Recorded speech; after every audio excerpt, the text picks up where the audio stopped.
இன்றைக்கி என்ன பார்க்க போகிறோன்னு பார்த்தீங்கன்னா ராகி அடை தாங்க. தண்ணி ஒரு கிளாஸ் அளவுக்கு எடுத்திருக்கேன்.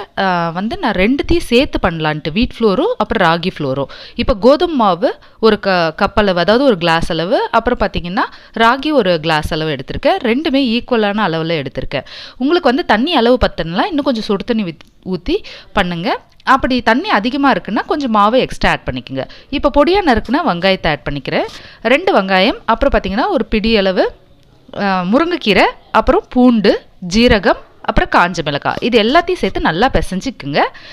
சுடுதண்ணியில் போடுறதுனால சூப்பராக சாஃப்டாக வருங்க. கண்டிப்பாக இதை ட்ரை பண்ணி பாருங்கள். இப்போ அடை மாதிரி தட்டிக்கலாம். உங்களுக்கு எவ்வளோ பெருசாக வேணுமோ அந்த மாதிரி தட்டி எடுத்துக்கோங்க. வெயிட் லாஸ் பண்ணணும்னு நினைக்கிறவங்க கண்டிப்பாக இந்த டிஷ்ஷை ட்ரை பண்ணி பாருங்கள்.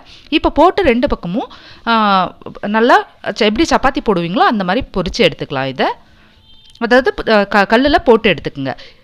சூப்பரான ராகி வீட் ஃப்ளோர் அடை தயார்.